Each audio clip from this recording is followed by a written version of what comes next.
देश और दुनिया की तमाम छोटी और बड़ी खबरों के लिए हमारे चैनल को सब्सक्राइब करना न भूलें और बेल का बटन जरूर दबाएं।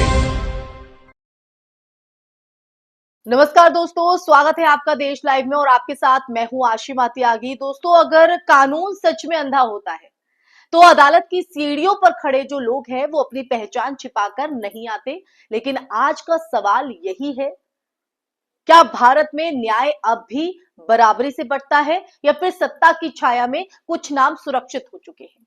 देखिए, ये तमाम सवाल आज की चर्चा के महत्वपूर्ण सवाल हैं, क्योंकि जब रेप जैसे जघन्य अपराध में सत्ताधारी दल से जुड़े लोगों को जमानत मिलती है और सरकार की नीतियों पर सवाल उठाने वाले सालों तक जेल में सड़ते रहते हैं, तब ये केवल कानून बहस नहीं रह जाता है, ये लोकतंत्र की आत्मा पर सवाल भी बन जाता है। एक वो बड़ा प्रश्न चिन्ह जिसे हटाना कहीं ना कहीं नामुमकिन सा लगने लगता है। तो दोस्तों, आज हम इसी प्रश्न चिन्ह से कहीं ना कहीं ये प्रश्न चिन्ह हटाने की कोशिश करेंगे, लेकिन उससे पहले आप लोगों से अपील, इंसाफ की आवाज को बुलंद करने के लिए और सच्ची पत्रकारिता के लिए हमारा यानी देश लाइव का सहयोग करें।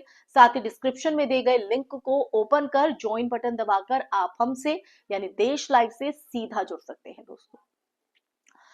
दोस्तों चर्चा में वापस लौटते हैं। तो आज चर्चा की शुरुआत करें एक वीडियो आपके सामने। ये वीडियो किसी एक केस का रोना नहीं है, बल्कि 2014 के बाद उभरे हुए उस पैटर्न का विश्लेषण है जिसमें असहमति को अपराध और सत्ता समर्थन को सुरक्षा कवच बना दिया गया है। अब देखिए, हमारे सामने दो समानांतर भारत खड़े हैं। एक भारत जहां सत्ताधारी दल से जुड़े लोगों पर गंभीर आरोप लगते हैं, लेकिन प्रक्रिया असाधारण रूप से तेज हो जाती है और जमानत, पैरोल, राहत। अब देखिए, दूसरे भारत पर आते हैं, जहां एक ट्वीट, कविता, भाषण या विरोध प्रदर्शन सालों की कैद में बदल जाता है।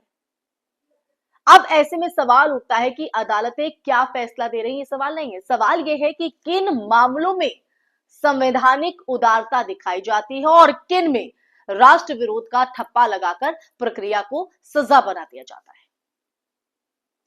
देखिए, नेहा सिंह राठौड़ का मामला इसी दोहरे मापदंड की मिसाल बनता है।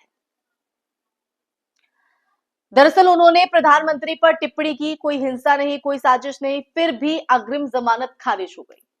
क्या लोकतंत्र में व्यंग्य और आलोचना अपराध हो गए हैं? दोस्तों, अगर सत्ता से सवाल करना ही जमानत योग्य नहीं रहा, तो अभिव्यक्ति की आजादी का संवैधानिक वादा सिर्फ किताबों तक क्यों सीमित रह गया है? दूसरी तरफ उमर खालिद और खालिद सैफी जैसे नाम हैं, जिन पर आरोपों की सुनवाई से पहले ही सालों की कैद थोप दी गई। बार बार जमानत याचिकाएं और बार बार वो जमानत याचिकाएं खारिज। यहां ट्रायल नहीं, टाइम सजा बन जाता है। कानून का सिद्धांत कहता है दोस्तों कि जेल अपवाद है, जमानत नियम। लेकिन असहमति के मामलों में ये सूत्र जो है वो उलट क्यों जाता है? यह मुद्दा किसी व्यक्ति विशेष का बचाव नहीं है दोस्तों, सबसे पहली बात तो आप ये समझिए, बल्कि उस प्रक्रिया का है जो दंडात्मक बन चुकी है। यूएपीए जैसे कठोर कानूनों का जो इस्तेमाल है वो लंबी जांच, चार्जशीट में देरी, इन सब का परिणाम ये कि बरी होने से पहले ही जीवन का सबसे कीमती समय जेल में निकल जाता है। क्या यही ड्यू प्रोसेस है? क्या अदालतों की भूमिका केवल अभियोजन की टाइमलाइन के पीछे खड़ी रहने तक सिमट गई है? आप खुद ही बताइए। 2014 के बाद अदालतों के कई फैसलों पर उठते सवाल इसी पृष्ठभूमि में समझे जाने चाहिए। यह कहना जरूरी है कि न्यायपालिका संस्थागत रूप से स्वतंत्र है, लेकिन जनता का भरोसा केवल औपचारिक स्वतंत्रता से नहीं बनता है, वो दिखने वाली निष्पक्षता से बनता है। जब आम नागरिक ये देखता है कि सत्ता समर्थक मामलों में राहत और आलोचकों के मामलों में कठोरता लगातार दोहराई जा रही है, तो संदेह स्वाभाविक है। देखिए, लोकतंत्र में दोस्तों असहमति कोई अपराध नहीं है, बल्कि ऑक्सीजन है, ऑक्सीजन। प्रेशर इतिहास गवाह है, जिन समाजों ने आलोचना को दबाया है वहां संस्थाएं खोखली हो गई, सिर्फ नाम की रह गई। अदालतें लोकतंत्र की अंतिम ढाल होती हैं। अगर वही ढाल कमजोर पड़े तो नागरिक किस दरवाजे पर आए? आप ही बताइए, किस दरवाजे पर? न्याय का मतलब केवल फैसला नहीं है, बल्कि समय, समानता और संवैधानिक मूल्यों के प्रति प्रतिबद्धता भी है।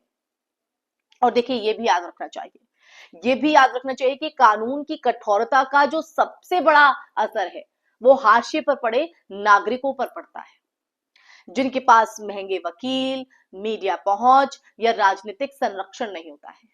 उनके लिए जमानत का जो इनकार है वो जीवन की सजा बन जाता है दोस्तों। और देखिए, वही ताकतवरों के लिए कानून अक्सर एक औपचारिक बाधा भर रह जाता है। तो दोस्तों, आज सवाल ये नहीं है कि कौन दोषी है और कौन निर्दोष है, वो तो अदालत तय करेगी, वो अदालत का ही काम है, हम उसमें नहीं जाएंगे। लेकिन असली सवाल यहां पर ये है दोस्तों कि क्या न्याय की तराजू एक सी गति से झुकती है? अगर असहमति की कीमत सालों की कैद और सत्ता समीपता का इनाम त्वरित राहत है, तो ये लोकतंत्र नहीं, डर का अनुशासन है। तो दोस्तों, याद रखिए, इतिहास फैसलों से नहीं, न्याय की प्रक्रिया से न्याय करता है। और हमें तो न्याय ही चाहिए ना। लेकिन अगर प्रक्रिया ही पक्षपाती दिखने लगे तो आने वाली पीढ़ियां हमसे यही पूछेंगी, जी हाँ, हमसे पूछेंगी, सवाल करेंगी कि जब कानून को आवाज बनना चाहिए तो कानून आवाज क्यों नहीं बना? इसलिए दोस्तों, आवाज को उठाना होगा, मौन धारण नहीं करना है, चुप्पी नहीं साधनी है, सवाल करना है, देश हित के लिए, अपने लिए, आने वाली पीढ़ियों के लिए, हमारे लोकतंत्र के लिए, उन संस्थाओं के लिए जो हमारे लिए बनी है, लेकिन वो कहीं ना कहीं पावर और प्रेशर में है। तो ऐसे में दोस्तों, इसी के साथ इस चर्चा में फिलहाल के लिए बस इतना ही। ये चर्चा आपको कैसी लगी?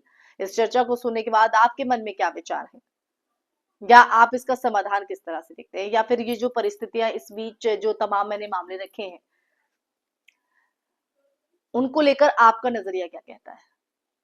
कमेंट बॉक्स में कमेंट करके जरूर साझा कीजिएगा अपना विचार, अपनी अभिव्यक्ति जरूर बताइएगा दोस्तों, क्योंकि आपका नजरिया, आपके विचार, आपका कमेंट देश हित और देश लाइव दोनों के लिए महत्वपूर्ण है। इसलिए दोस्तों, इस वीडियो को ज्यादा से ज्यादा शेयर कीजिएगा, हमारे चैनल देश लाइव को सब्सक्राइब कीजिएगा। फिर हाजिर होंगी ऐसे ही सच का संवाद लेकर, तब तक के लिए अपना ख्याल रखिए। जय हिंद, जय भारत, नमस्कार।